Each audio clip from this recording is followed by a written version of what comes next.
à tous, bienvenue dans notre 4e et dernière apéro des éleveurs. Comme tous les jours, on va débattre sans tabou. Aujourd'hui, les sujets du jour, clause miroir et agriculture, qui peut se regarder dans la glace. Permettons le renouvellement des générations en se plaignant tout le temps. Et enfin, on essaiera de faire un portrait robot de l'agriculteur auvergnat en 2050. Alors, pour échanger avec moi aujourd'hui, j'accueille Jean-Baptiste Moreau, porte-parole d'Agriculture et Stratégie. Bonjour Jean-Baptiste. À côté de toi, il était déjà là hier également, Patrice Cougoureux, éleveur et coach dans l'émission Aidons nos fermes. Bonjour Patrice. Salut Vincent. Et une petite nouvelle, Delphine Fressigné, éleveuse de Salers dans le Cantal. Bonjour. Et enfin, Alexandre Carcouet, négociant en bestiaux dans le Puy-de-Dôme, c'est ça ? Dans le Puy-de-Dôme. Bonjour à tous. Tout de suite, on commence avec notre premier sujet, clause miroir, qui peut se regarder dans la glace.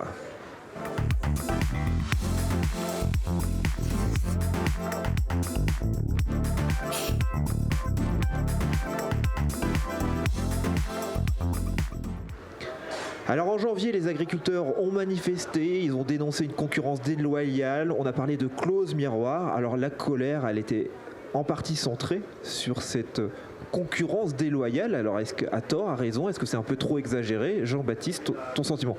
Non, mais la concurrence déloyale, c'est un fait, elle existe. Et elle est autant intra-européenne qu'extra-européenne, voire même un peu plus intra-européenne qu'extra-européenne, en fait, puisque, enfin, on le voit bien en élevage avec les vaches laitières allemandes, en fruits et légumes avec les fruits et légumes qui viennent d'Espagne. Et il y a une concurrence extra-européenne, évidemment, et c'est là que doivent s'appliquer ces clauses miroirs, c'est-à-dire de faire en sorte qu'on n'importe pas des produits qui ne correspondent pas à ce qu'on demande à nos agriculteurs. Donc c'est un enjeu essentiel, mais il ne faut pas que ces clauses miroirs, ça devienne des miroirs aux alouettes. C'est-à-dire que globalement, si on met des clauses miroirs, c'est bien d'écrire dans des traités internationaux des clauses, mais à condition de se donner les moyens d'aller vérifier sur place que ces clauses, elles sont bien satisfaites et que c'est pas juste écrit sur le papier, mais que c'est bien la réalité des choses qui arrivent dans les ports à Rotterdam et autres. Et le problème, c'est qu'aujourd'hui, l'Union européenne n'a absolument pas mis les moyens et n'a pas les moyens d'aller vérifier sur place la non-utilisation des hormones et un certain nombre d'autres clauses miroirs. Mais bon, c'est assez nouveau. Les clauses miroirs, on en parle depuis très longtemps, mais elles ne sont réellement mises en place que depuis 2019 et encore pas dans tous les traités. Donc il y a encore un gros travail à faire là-dessus, puis surtout il y a un gros budget à mettre là-dessus si on veut que ces clauses miroirs servent à quelque chose et soient pas juste des miroirs aux alouettes. Alors Delphine, quand on parle de concurrence déloyale, de clauses miroirs, il y a des choses qui t'énervent, toi concrètement, tu peux nous donner des exemples ? Oui, ouais, c'est un petit peu agaçant. Comme vous venez de le dire, personne ne va contrôler. Par contre, nous en France, on nous demande, éleveurs, de laver plus blanc que blanc. Toujours des normes qui s'empilent, la viande de qualité, tout ça. Et en plus, on sait faire de la bonne viande. Mais par contre, on va faire rentrer de la viande de n'importe où, faite n'importe comment. Et il n'y a rien de plus agaçant que ça quand tu es éleveur dans ta ferme, quoi. Patrice, également ? Oui, bien sûr, Jean-Baptiste, c'est qu'il faut vérifier essentiellement la traçabilité. Il faut vraiment se donner les moyens à un moment donné de vérifier, sauf que la vérification coûte cher et en ce moment, il n'y a pas trop, enfin en ce moment et depuis très longtemps, il n'y a pas les moyens. J'avais pris l'exemple essentiellement aussi dans le maraîchage avec les tomates qui sont importées d'Espagne et même d'Italie et qui utilisent des produits non bio, parce que je suis en bio donc je suis un peu plus concerné, alors que chez nous, on essaie toujours de laver plus blanc que blanc. Alexandre, le regard d'un négociant, c'est le même que celui des éleveurs sur cette question-là ? Complètement. Je vais rejoindre les éleveurs parce que les éleveurs, nous, notre boulot, c'est de valoriser le fruit du travail de ces éleveurs-là et de le valoriser au mieux. Et donc voilà. Et puis il ne faut pas aussi oublier qu'on est du coup plus sur le même pied d'égalité avec nos concurrents, surtout notamment en faisant beaucoup d'exports. Alors, ces clauses miroirs, on en parle depuis longtemps. Tu sens une évolution dans le bon sens, dans le mauvais sens ? On en parle de plus en plus. Est-ce que ça bouge ? Comment tu le ressens ? Alors, moi j'ai l'impression de le ressentir, je le sens d'un peu de loin. J'ai l'impression qu'on nous en parle beaucoup, qu'il y a beaucoup de choses qui doivent être faites, mais je ne vois pas arriver grand-chose de concret sur le terrain, pour ma part. Jean-Baptiste, c'est un sujet, toi, que tu as beaucoup travaillé en tant que député. Alors c'est vrai qu'on en parle, et concrètement, il se passe quoi? C'est bien ça le problème, c'est ce que je disais tout à l'heure, c'est que c'est beau de l'écrire sur un bout de papier, mais après il faut se donner les moyens de vérifier la réalité des choses. Et puis ces clauses miroirs, elles s'appliquent sur les traités internationaux comme le Mercosur. De toute façon, même s'il y a des clauses miroirs, les différences de compétitivité et de type d'exploitation entre les Françaises et l'Amérique du Sud font que de toute façon ça ne servira à rien. Le Mercosur, il ne faut pas qu'il soit signé, que les choses soient claires. Je m'étais même opposé au président de la République à l'époque en 2019 quand on a commencé à en parler, on en parle depuis 2007 du Mercosur, mais quand on a commencé à s'approcher de la signature, j'avais dit en 2019 qu'il fallait absolument pas le signer s'il comprenait de l'agriculture dedans, parce que vu les tonnages qui sont dans ce traité-là, même que vous mettiez des clauses miroirs, de toute façon la différence de coût de production est telle entre le Brésil et nous que de toute façon même avec ces clauses miroirs, cette viande-là elle arrivera encore moins cher que ce qu'on est capable de produire. Donc de toute façon avec des pays comme le Brésil ou globalement les pays du Mercosur, il ne faut pas signer de traité de libre-échange parce que là, on va à la perte de nos élevages, notamment des élevages du Massif central. Ce qui n'empêche pas qu'il faille qu'on parle quand même de compétitivité dans notre agriculture et nos élevages, parce qu'il ne faut pas non plus qu'on se dise on met des clauses miroirs, puis comme ça, de toute façon, on s'en fout, même si on est plus compétitif, ça nous protégera. Ça n'arrivera jamais. Ça arrivera peut-être au pays d'Alice au Pays des Merveilles, mais on ne vit pas chez Alice au Pays des Merveilles, on vit dans la réalité. Et si on ne travaille pas un peu sur la compétitivité de nos exploitations, ce qui ne veut pas dire qu'on va faire des exploitations comme au Brésil de dizaines de milliers d'hectares ou de dizaines de milliers de têtes de bétail, mais il faut qu'on se pose des questions sur la compétitivité de nos exploitations en comparaison justement aux normes toujours plus importantes qui nous sont imposées et qu'on n'impose pas forcément, y compris dans d'autres pays européens, en Espagne où ils utilisent des produits qu'on n'a pas le droit d'utiliser en France, ce qui est complètement débile. C'est pas possible sur un même marché de jouer. On peut pas jouer à un même jeu avec des règles différentes, ça n'existe pas. C'est compliqué quand même pour un éleveur d'entendre faut que je sois encore plus compétitif. Quand tu dis qu'il faut travailler sur la compétitivité? Non, mais je ne dis pas que rien n'a été fait non plus, mais il y a des écarts. Il n'y a qu'à voir les coûts de production qui sont donnés par les chambres d'agriculture régulièrement. Moi, je me souviens d'une assemblée JA, j'étais encore JA, donc ça date un petit peu, où ils nous avaient présenté les coûts de production sur le département de la Creuse. Ça variait de 1 au quadruple. C'est-à-dire qu'il y avait des exploitations qui étaient capables de sortir de la viande avec un coût 200 € les 100 kg de viande vive, et puis il y en avait d'autres qui étaient à 600 ou 700 € les 100 kg de viande vive en coût de production. Ceux qui sont à 600 ou 700, encore aujourd'hui, ils peuvent pas vivre, c'est pas possible, ça n'arrivera pas. Donc il y a quand même un travail à faire là-dessus, parce qu'en Creuse, en plus, on fait que de la viande quasiment maintenant, et on a quasiment les mêmes types d'élevage, c'est que des élevages herbagés, naisseurs-engraisseurs, voilà. Et donc c'est pas normal qu'on a des différences de coûts de production qui varient de 1 à 4, quoi. Il y a un moment, il va falloir travailler aussi là-dessus, ce qui veut pas dire que personne n'a travaillé là-dessus et qu'il n'y arrive pas. Delphine, elle a pris le micro, tu veux réagir?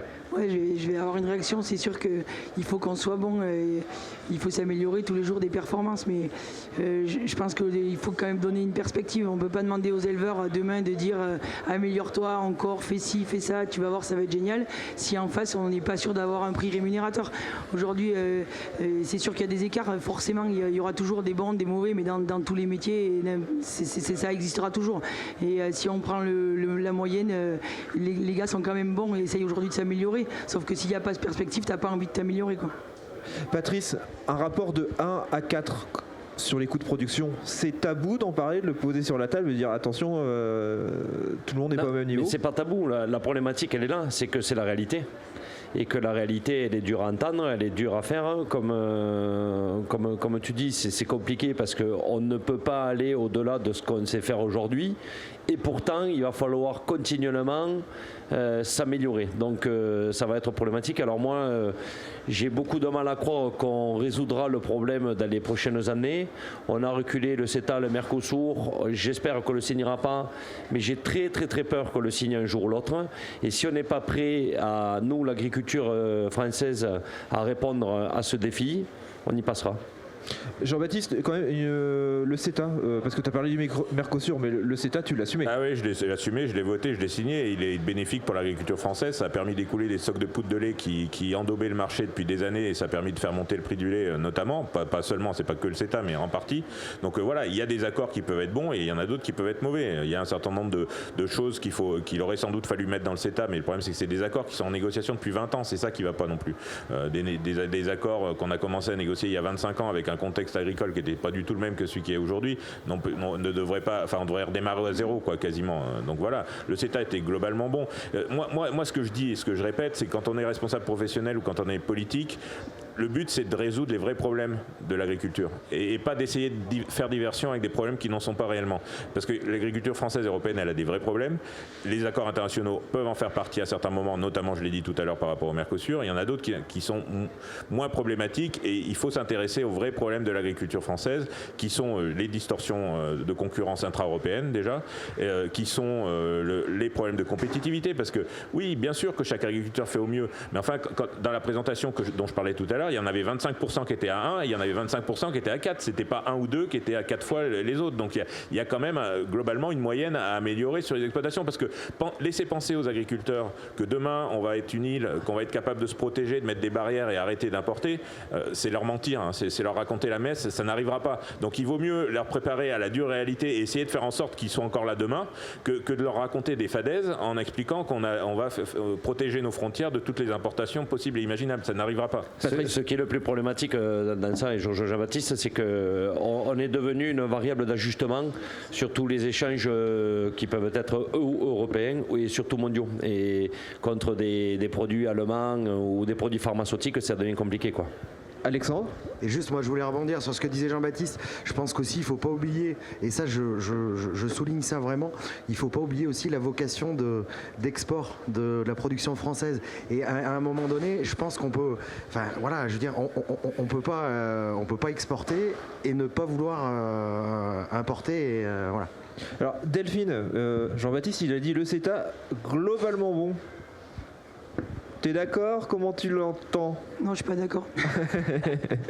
T'as raison de le dire. Je suis pas d'accord.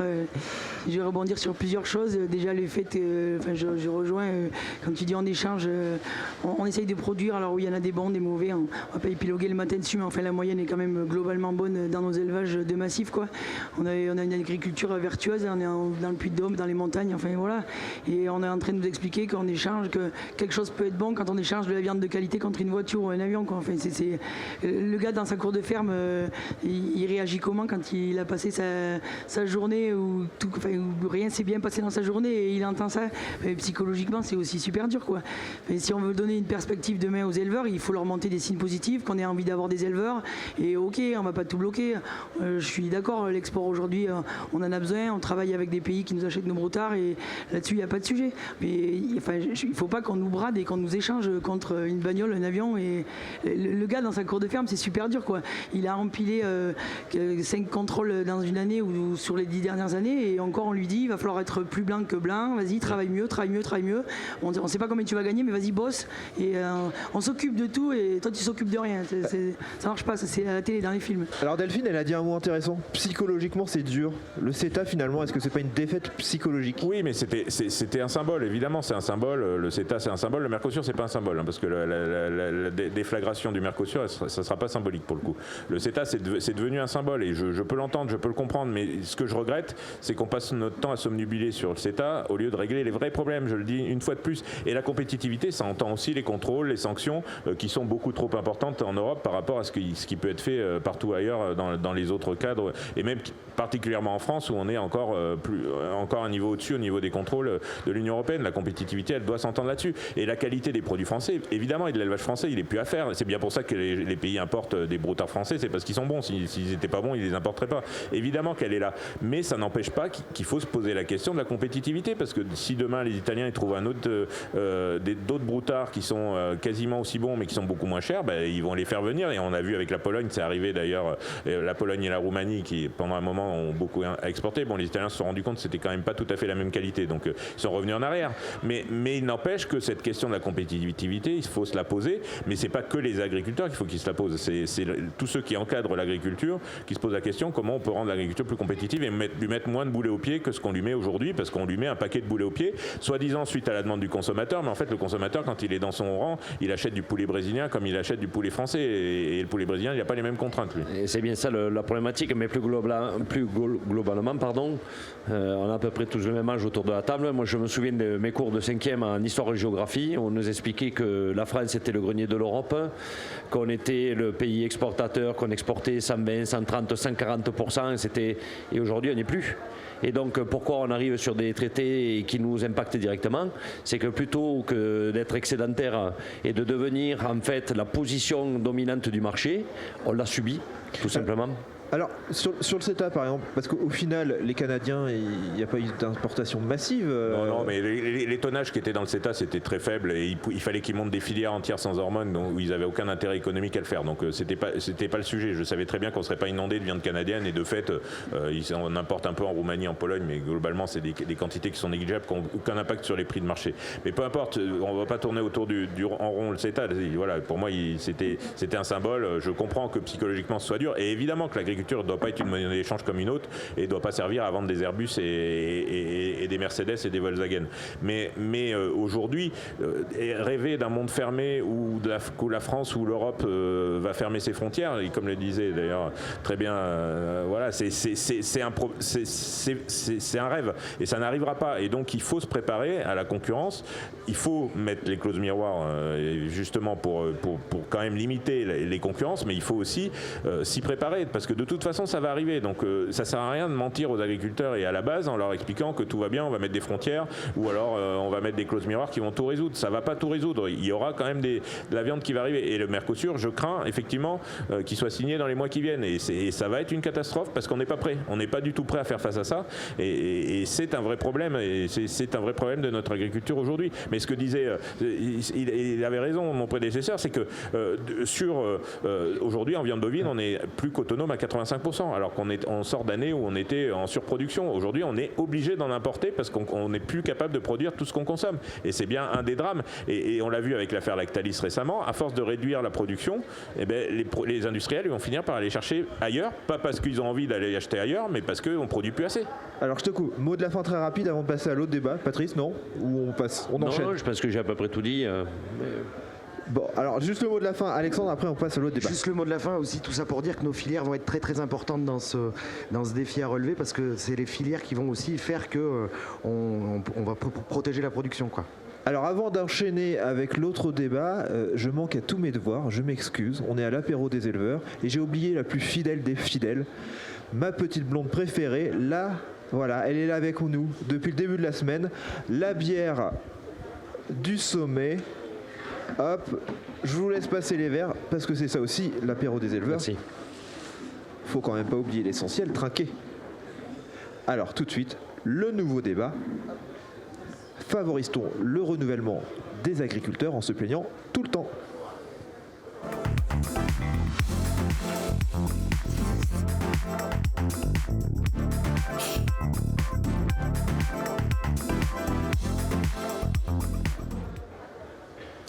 Bon, alors sur ce premier débat, on a un peu râlé, mais du coup on se plaint.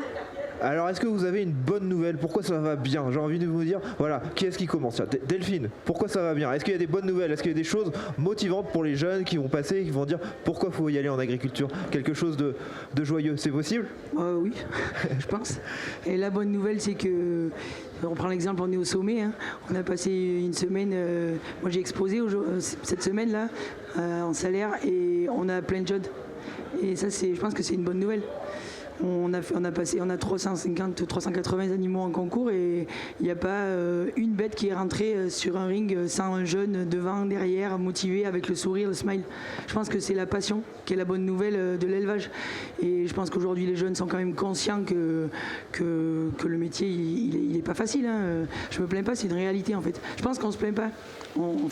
Il y a des gens qui sont détracteurs vont dire qu'on se plaint, mais en fait on se plaint pas, on veut juste essayer de vivre du métier, quoi. Et on essaye de, voilà, on demande des choses, c'est pas se plaindre en fait, c'est demander des choses, quoi, je pense. Patrice, ça va? J'aime bien ta définition de la plainte. Elle est à la limite entre la plainte et la complainte. En fait, un agriculteur qui ne se plaint pas, on dit souvent que c'est un agriculteur qui est mort. Alors, c'est pas tout en vrai. On s'aperçoit aussi que depuis quelques temps, la nouvelle génération qui arrive est en train de changer.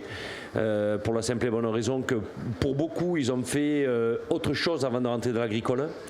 Et qu'ils arrivent avec un optimisme qu'il n'y avait certainement pas il y a 20 ou 30 ans.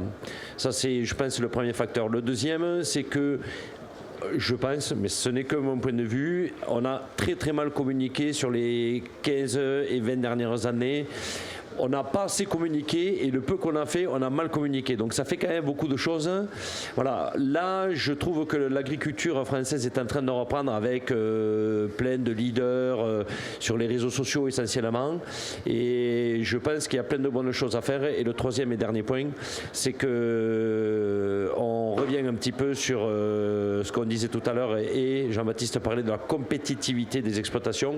On ne fera revenir que les jeunes agriculteurs, surtout dans les hors cadres familiaux, puisque c'est aussi là qu'il va falloir les chercher, que si nos exploitations sont rentables. Alexandre, j'imagine que tu dois les entendre se plaindre, les agriculteurs. Tu payes pas assez cher. Tu payes jamais assez cher. Alors, comment tu réponds ? Je réponds, oui, c'est vrai que c'est la traditionnelle négociation avec les éleveurs. Après, je veux vraiment rebondir un petit peu sur ce que tu disais. Moi, par rapport au renouvellement des générations, là, je pense qu'on a vraiment... là, il y a un gros challenge à relever parce qu'il ne faut quand même pas oublier, alors moi, sur ma partie négoce de bétail, donc sur les productions animales, qu'aujourd'hui, on a un petit peu plus de 45% du cheptel qui est détenu par des plus de 55 ans. Et ça c'est vraiment un gros challenge à relever. Alors, je ne veux pas dire que c'est un problème, il va falloir en faire une opportunité, mais je pense que là-dessus, la filière, il va falloir vraiment qu'on se bouge pour réapporter encore de l'attractivité au métier. Donc c'est vrai que de l'attractivité, on en a de plus en plus et de la visibilité aussi. Et là, je pense qu'on peut dire merci aux réseaux sociaux. Donc voilà, donc ça, c'est hyper encourageant. Pour revenir, les jeunes, c'est vrai, moi j'ai eu exactement je suis allé voir 2-3 concours sur le salon. Moi, je suis vraiment surpris et ébahi par ça. Alors que ce soit à Cournon ou à Paris, en fait, il y a des jeunes partout. Donc ça, je pense qu'on fait avec ça, on véhicule un super message, mais après, à nous, filière, de vraiment permettre, alors je ne sais pas comment, c'est une question ouverte, mais comment on va faire pour repeupler nos campagnes, repeupler nos fermes, et surtout pour qu'on reste dans le système dont on est aujourd'hui, avec des fermes à taille humaine. Voilà. Alors Jean-Baptiste, en tant qu'élu, tu as été député, c'est un petit peu un catalyseur de la détresse, tu reçois beaucoup de plaintes. Comment on prend un peu de recul ? Ouais, j'ai été président de COP aussi. Moi, j'ai adopté ce métier par passion. J'ai fait des études d'ingénieur et agronome et je me suis installé parce que vraiment j'étais mordu de sélection. Enfin, c'est pour ça fait plaisir de voir les jeunes aussi sur les concours amener leurs bêtes et voilà. Et j'ai quitté ce métier un peu par raison parce que j'avais installé un jeune et qu'on pouvait pas vivre à deux sur l'exploitation et que donc plutôt que de renvoyer un jeune à ses études, j'ai préféré moi arrêter. Mais c'est pas forcément facile psychologiquement tous les jours pour le coup parce que c'est vraiment un métier de passion et même si on n'y gagne pas beaucoup, moi l'arrêt de l'exploitation n'est pas lié du tout au fait que je gagne pas ma vie, au contraire je gagne ma vie correctement en tant qu'éleveur, mais le problème c'est que c'est vrai que c'est ce que tu disais, c'est un agriculteur qui se plaint pas, c'est un agriculteur mort, mais le problème c'est que vis-à-vis déjà ça donne pas envie aux jeunes de s'installer et puis vis-à-vis des politiques surtout ça finit par faire un bruit de fond, c'est-à-dire que ça va jamais et donc comme ça va jamais le politique il s'habitue à entendre et quand ça va vraiment pas du coup il a du mal et c'est pour ça que les manifs il a fallu taper fort et manifester longtemps pour que les politiques se réveillent et se rendent compte que ça va vraiment mal parce que voilà ils entendent toujours du monde agricole toujours les mêmes les mêmes choses négatives et pas forcément les propositions pour améliorer les choses qui vont avec. Donc vis-à-vis du monde politique, c'est aussi un problème de se plaindre tout le temps. Et vis-à-vis des jeunes générations, évidemment, pour donner, on va avoir besoin de jeunes hors cadre familial, parce qu'aujourd'hui, si on n'a que les fils et filles d'agriculteurs qui s'installent, on va pas maintenir le potentiel de production où on est aujourd'hui. On va continuer à descendre, ça c'est clair et net. Donc il y a des outils à mettre en place sur le portage du capital et du foncier pour installer des jeunes hors cadre qu'il va falloir travailler dans les temps qui viennent. Il n'y a pas qu'un discours à développer, c'est pas que le discours, il faut être capable d'assurer aux jeunes qui vont s'installer d'être capable de vivre de son métier parce que c'est tout l'enjeu. Patrice, l'agribashing par exemple, c'est un mythe ou pas ? Parce que finalement quand on regarde les sondages, généralement la profession agricole est plutôt bien perçue, on est souvent à 3 Français sur 4 qui ont confiance dans les agriculteurs, on voit des émissions, tu peux en parler, à la télévision sur l'agriculture, donc il y a un décalage quand même. Non, l'agribashing il a eu lieu de 2000. Alors il y en a eu plusieurs à plusieurs étapes et à plusieurs niveaux. C'est-à-dire que 2015-2016, l'agribashing commençait sur le bio. C'est-à-dire que le mec qui n'était pas bio, c'était un meurtrier.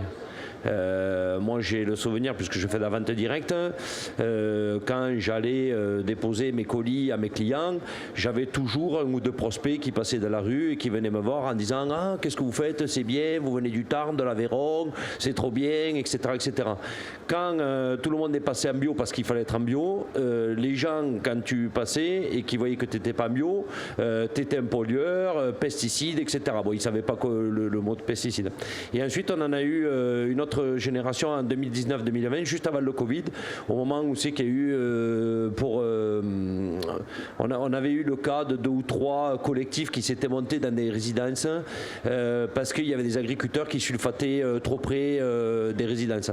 Et donc ça avait poussé là, et donc là c'était pareil, il y avait de l'agribashing qui s'était développé à outrance sur toutes les chaînes de télé, et comme par hasard le Covid est arrivé et les tueurs et les pollueurs que nous étions sont devenus des héros. Voilà.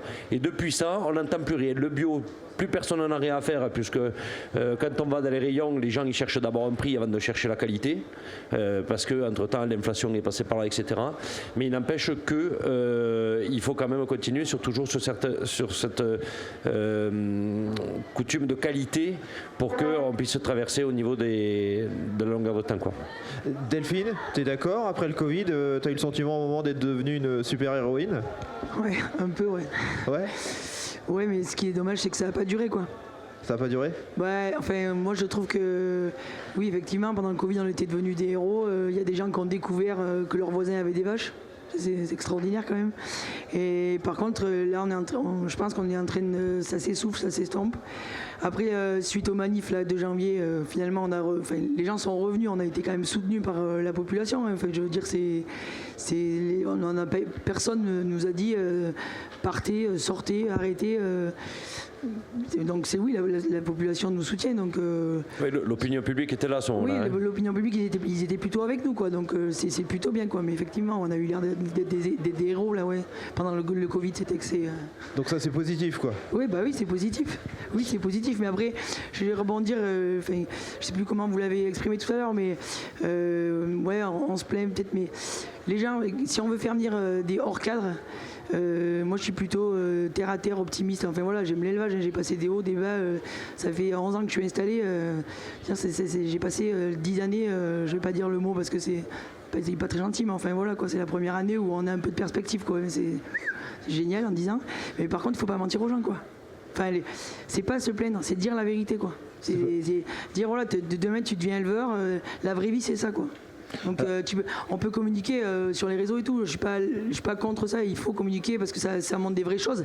Mais il faut parler des vraies choses aussi. Dire la vérité. C'est dire la vérité. C'est dire le négociant quand il va venir, c'est le jour où il faut que tu sois bien réveillé. Enfin, voilà, quoi, je veux dire, c'est la vraie vie, c'est ça, quoi. Il faut pas mentir aux gens qui vont venir dans l'agriculture. Dire la vérité, c'est pas toujours facile. Moi, j'ai souvenir d'un Twitter Agri Skippy qui est dans le 76, un éleveur de laitier qui avait dit c'est bien et j'ai dégagé ça comme revenu. Il s'était pris une volée de bois vert quand même sur les réseaux sociaux parce qu'il osait dire je gagne correctement ma vie. Ouais. Il était à plus de 2000 €, il était producteur de lait, il avait eu des années de galère comme toi avant, et quand il a dit c'est bon, là je suis content, j'ai une stabilité et là je gagne bien ma vie à un rythme correct, ça s'est pas très bien passé pour lui. Il a fallu qu'il se justifie. Non mais c'est terrible, avoir honte de gagner de l'argent, c'est un peu un problème. Mais c'est vrai que dans le monde agricole, c'est pas culturellement admis de dire que ça va bien. C'est un problème. Mais après, moi aussi, j'étais installé 17 ans, j'ai connu les années de vache folle, j'ai connu la Blue Tongue, j'ai connu des tas de trucs. Donc j'ai pas connu de bonnes années, si ce n'est vers la fin finalement où ça allait un peu mieux. Mais c'est un métier de passion et c'est un métier qu'on aime. Et si on l'aime pas, si on n'a pas la passion, il faut l'arrêter, tout simplement, parce qu'une fois, c'est pas un métier qu'on peut faire comme ça juste pour l'alimentaire, ça c'est sûr. C'est l'esprit français qui est comme ça. Je connais peu de gars qui arrivent à la télé en disant salut les gars, je gagne 5 000 € par mois. C'est très français. On n'est pas dans cet esprit anglo-saxon à montrer la réussite, etc. Pour revenir sur ce que tu disais, effectivement, les réseaux sociaux sont un support qui est sympa parce qu'on parle souvent en plus de machinisme. La jeune génération adore les beaux tracteurs avec les beaux trucs. C'est moins vrai effectivement sur l'élevage bovin, caprin qui demande beaucoup d'heures de travail, beaucoup de contraintes toute l'année avec des salaires aujourd'hui qui sont pas assez décents, et c'est sur ça qu'il faut qu'on travaille. Eh ben, on a parlé renouvellement des générations. On va se projeter maintenant pour le 3e débat. On va essayer de dresser un portrait robot de l'agriculteur auvergnat en 2050.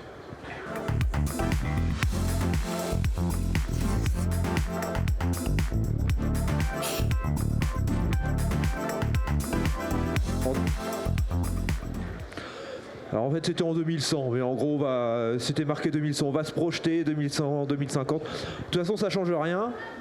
Pour toi Patrice, en 2050 ou en 2100, ce ne sera pas toi l'agriculteur auvergnat, tu seras en retraite. Alors quand tu m'as proposé le sujet de l'émission, effectivement, si mes calculs sont bons et si le terme retraite existe encore, je devrais y être. Maintenant, comment non, 2100, je pense qu'effectivement, on sera peut-être même sous terre. Il n'empêche, moi, comment je vois l'agriculture, en fait, la question, au-delà de dire s'il est Cantalou, ou Auvergnat ou Tarnais, c'est peut-être de voir comment on voit l'agriculture dans les 50 prochaines années.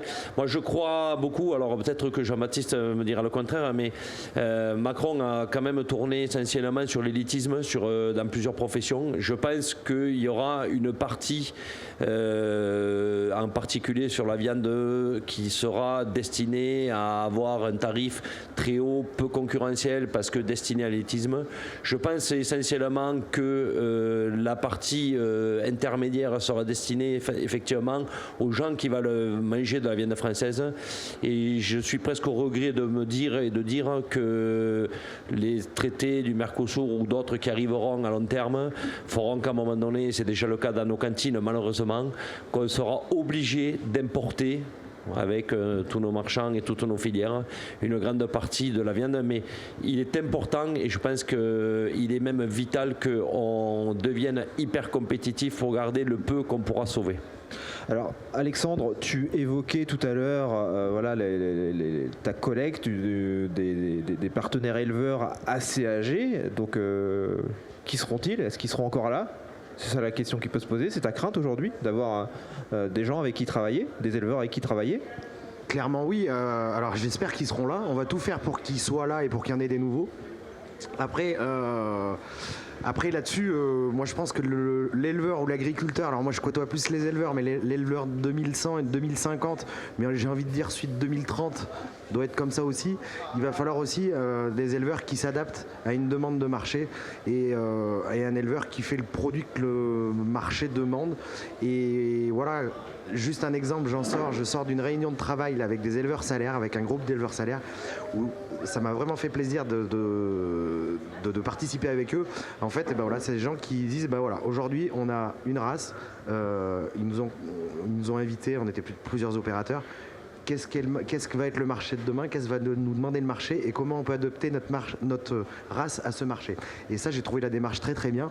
Et voilà. Et j'espère que ça sera le leitmotiv de l'agriculteur de demain. Alors Patrice, il a associé le mot Macron. Élite, alors c'est souvent associé les deux, ça veut dire quoi? Ce sont un businessman l'agriculteur? Je viens pas de l'élite, moi je suis un paysan de la Creuse, voilà, je sais pas ce que c'est que l'élite, mais globalement je crains que ce soit même plus grave que ça, parce que si on parle de 2100, aujourd'hui on voit bien les tentatives qu'il y a sur la viande artificielle, la viande de paillasse, je pense que ce sera plus ça le danger que la viande d'importation en réalité. Moi le principal risque que je vois demain, c'est d'avoir effectivement une viande française extensive du Massif central pour ceux qui peuvent se la payer, et tout le reste de la population bouffe de la merde globalement parce qu'il n'a pas les moyens de bouffer autre chose. Et ça, cette société-là, j'en veux pas moi personnellement, mais je crains que c'est celle-là qui advienne si on choisit pas les bons combats et si on ne les mène pas jusqu'au bout. Donc moi, je crois encore à l'élevage tel qu'il est pratiqué aujourd'hui dans le Massif central, et je pense, alors moyennant quelques aides techniques et autres, mais bon, pour faire un vélage, ça sera jamais un robot qui va faire un vélage, hein, il faudra toujours des humains. Donc de toute façon, moi j'y crois. Je crois que parce que si on veut que notre pays reste vivable, il va pas falloir continuer aussi la concentration dans les villes, donc il faut laisser des gens dans les campagnes. Avec l'évolution télétravail, intelligence artificielle, je pense qu'il y aura de plus en plus de possibilités d'habiter à un endroit et de travailler à un autre. Donc je pense que nos campagnes, elles ont une chance là-dessus, c'est d'avoir un confort de vie, et il faut que les agriculteurs s'insèrent dans ça. Donc moi je crois à l'avenir de l'agriculture telle qu'elle est pratiquée aujourd'hui, en moyennant quelques adaptations. On va pas revenir sur les sujets de compétitivité et autres.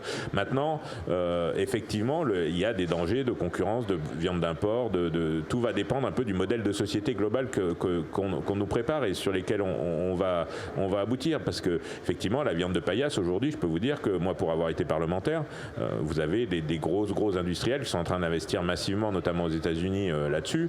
C'est pas pour compter fleurette. Hein, s'ils investissent là-dedans, c'est parce qu'ils veulent développer le truc et qu'ils veulent essayer d'en vendre un peu partout. Et ça sera aujourd'hui, elle est très chère à produire, donc c'est pas un danger aujourd'hui. Mais demain, s'ils arrivent à baisser les coûts de production, et ils y arriveront. Voilà. Alors le consommateur, c'est là où on dit le monde agricole est soutenu. Ouais, c'est super. Sauf que moi, je crois pas aux déclarations d'amour, je crois aux preuves d'amour. C'est le caddie quand on passe à la voilà, caisse. C'est le caddie quand on passe à la caisse, c'est ce que le consommateur achète. Si le consommateur choisit d'acheter du poulet brésilien ou alors de la viande de paillasse, il pourra toujours dire qu'il adore les agriculteurs. Il va continuer à les voir disparaître. Patrice. Malheureusement, c'est pas ce que j'ai envie. C'est à regret que ma vision elle est comme ça. C'est important quand même de le dire. Et pour revenir sur la viande de paillasse ou de synthèse, déjà il y a un truc qu'il faut légiférer très rapidement, c'est arrêter d'appeler ça de la viande parce que ça n'est pas. Et ça commence là, c'est-à-dire que le marketing, on parlait de communication, on parlait des réseaux sociaux aujourd'hui, il faut arrêter d'appeler de la viande quand c'est pas de la viande, il faut appeler d'arrêter. Là, je veux bien rebondir là-dessus parce que c'est moi qui ai posé les amendements sur l'interdiction des appellations,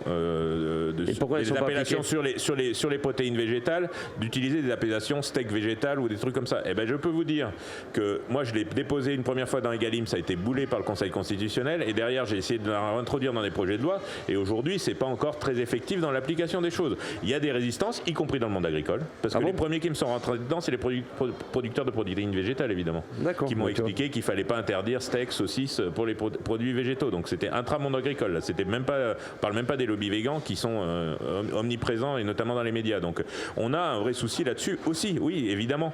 Mais je peux vous dire que pour avoir été de l'autre côté de la barrière et avoir porté ces sujets-là, et encore, il y avait un envoyé spécial qui me courait après là depuis 3 jours pour essayer que je réponde. Je répondrai pas parce que je sais l'angle qu'ils vont prendre, le lobbyiste de la viande, voilà, j'ai été payé par la FNSEA ou je sais pas quoi, quelle autre connerie ils vont me raconter pour avoir posé ces amendements. Donc voilà, je complément d'enquête, ouais, donc je les ai soigneusement évités pendant 3 jours parce que je sais l'angle qu'ils vont prendre. C'est toujours le même de toute façon, c'est anti-élevage, c'est le mainstream médiatique du moment, c'est-à-dire faut tout être végétarien et manger que des protéines végétales. Petit message à complément d'enquête, Jean-Baptiste Moreau, il est là, il est avec nous, on a de la chance de l'avoir, il est là, nous on l'a, ils peuvent me chercher, ils me trouveront pas. Hein. J'ai déjà fait 2 compléments d'enquête, interviewé 2 fois 3 heures, je suis jamais passé une seule minute parce que je disais pas ce qu'ils avaient envie que je leur dise. Donc j'ai dit c'est bon, j'ai pas 3 heures à perdre.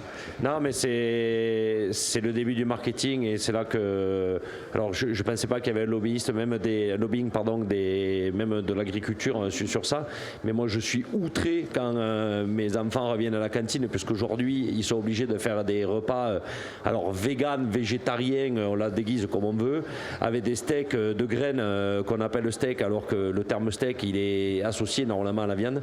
C'est horrible, c'est horrible. Alors Delphine, on a tout à l'heure, on disait en 2050, alors on était sur 2050, tu prépares tes papiers pour la retraite. En 2050, je pense que j'aurais pas fini un dossier. Si la MSA est toujours là, voilà, tu travailles avec la MSA, mais en gros, celui qui reprend, il aura des actionnaires. Comment il portera le foncier Je n'en ai aucune idée. Et quand tu Par vois contre, ce qu'il y a de sûr, c'est que... Pardon, je te coupe. Mais ce qu'il y a de sûr, c'est que j'ai envie d'être un peu optimiste. Parce que comme on se plaint tout le temps, et du coup là j'ai envie d'être optimiste en 2050, qu'on aura toujours nos fermes à taille humaine, familiale. Voilà, moi je suis installé toute seule, j'ai 80 vaches, je le vis plutôt bien. Hein. Et puis on aura eu une perspective d'avenir, puisque j'ai entendu mon voisin qui a parlé de construction de filières, de comment on va faire demain et tout, qu'il a rencontré les éleveurs salaires pour nous donner des perspectives. On sait s'adapter, on sait faire. Une année, on a des veaux lourds, il les faut légers. L'année d'après, il les faut légers, on les a lourds. Chaque année, on s'adapte, chaque année, on tourne. Mais je pense que nous, on est prêts. Et on aura du prix, et ça sera super. Et on aura des perspectives, on gagnera de l'argent, et ça sera génial. Et moi, j'aurais pas peur de le dire. J'ai plus qui a évoqué tout à l'heure que...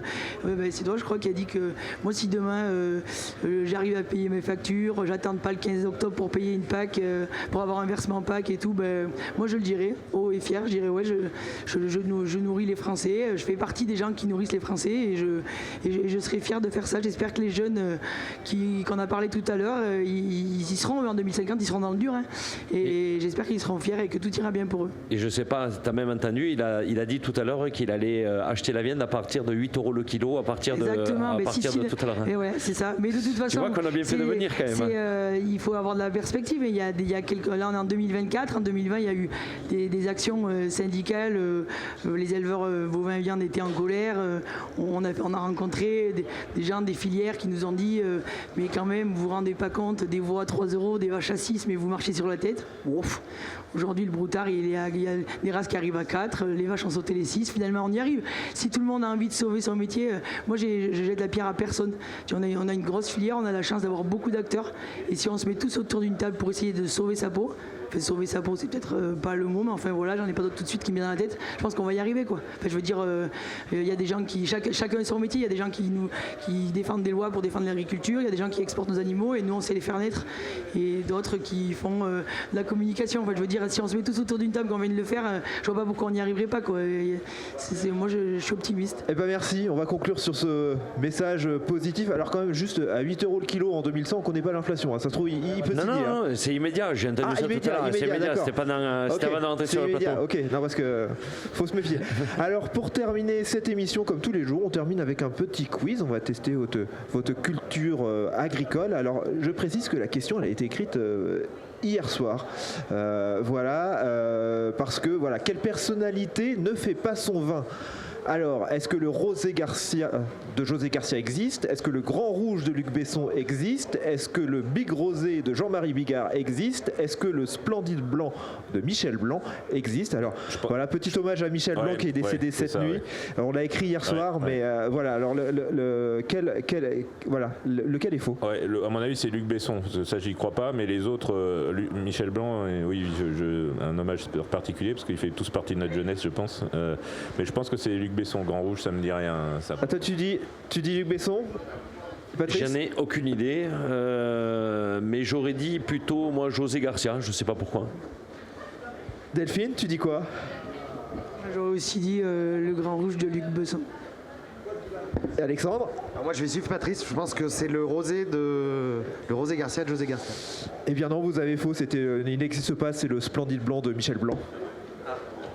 Non, je me suis trompé en marquant j'ai fait n'importe quoi quand ça s'affiche, mais c'est bien celui que j'ai inventé, c'est le Splendide Blanc de Michel Blanc. Alors je l'ai écrit hier soir. Donc voilà, donc petit hommage. Est-ce que vous vous souvenez dans Je vous trouve très beau, il conduisait quoi comme tracteur, Michel Blanc? Question supplémentaire. C'était un John Deere. Je crois que c'était un classe. Non, Monsieur Moreau, c'était un classe. C'était un classe. Je croyais que c'était un c'était un classe. Alors, et dernière question pour terminer cet apéro de l'élevage. Qu'est-ce qui est le plus lourd entre 20 veaux limousins à la naissance, un C15 de 2006 à vide, l'humour paysan à la fin de l'Afterco et le poids des masses maximum admissible sur le système Krone Easy Balance primé au sommet d'or cette année? Alors? Ouais, l'humour paysan facile. Alors, bon, allez, je vous le dis, l'humour paysan, il est hors catégorie. Il n'y a que 3 autres réponses. Mais c'est bien trouvé quand même. Alors, vous dites quoi? Quel est le plus lourd? Le poids des masses, non? Moi, je pense que c'est le C15. Non, ça doit faire 800 kilos, non? C'est 15, 850. Hein. Le plus léger, c'est 20 veaux limousins à la naissance, ça pèse. Non, alors, le poids des masses, ça doit faire 850 kilos. Et le 20 veaux limousins à 50 kilos, ça fait une tonne. À quelque chose près. On est tous entre 800 et 800 kilos et une tonne là. Allez, non, c'est. Alors, bon, on a pris le C15 2006 en 1 litre 9D. Et donc, le C15 de 2006 en 1 litre 9D, il pèse 945 kg. Alors, il y en a des plus légers, hein. Il y en avait d'autres à 850 kg, mais même à 850 kg, si on prend un veau limousin, c'est un peu plus bas. On est plutôt sur le 840 kg. Déclaré, l'officiel, c'est pas sûr, mais le déclaré, oui, le veau limousin, c'est plus bas. Et le poids admissible maximum sur le système Krone de la faucheuse Easy Balance, et c'est 500 kg qu'on peut mettre sur cette faucheuse pour l'équilibrer. Mais du coup, comme vous ne connaissiez pas l'air réponse. Je vous invite à regarder cette émission, l'émission de cet après-midi, le matos des éleveurs, et justement on va détailler, on va expliquer cette innovation primée au Sommet d'Or. En tout cas, c'est le moment de se dire au revoir. C'était le dernier apéro des éleveurs. J'en profite pour vous remercier, mais aussi pour remercier toutes les personnes qui sont derrière la régie. Alors j'ai Xavier et Lynn dans l'oreillette parce qu'en fait je suis une marionnette. Ils me disent fais ça, ils me disent t'as oublié la bière, remets la bière. Je les remercie heureusement qu'ils sont là parce que sans eux je ne serais rien, on n'aurait pas d'émission. Merci beaucoup. Et alors je vous dis tous à l'année prochaine, je l'espère, pour un nouvel apéro des éleveurs, toujours sans tabou et toujours avec la même convivialité. À bientôt. Comptoir des éleveurs.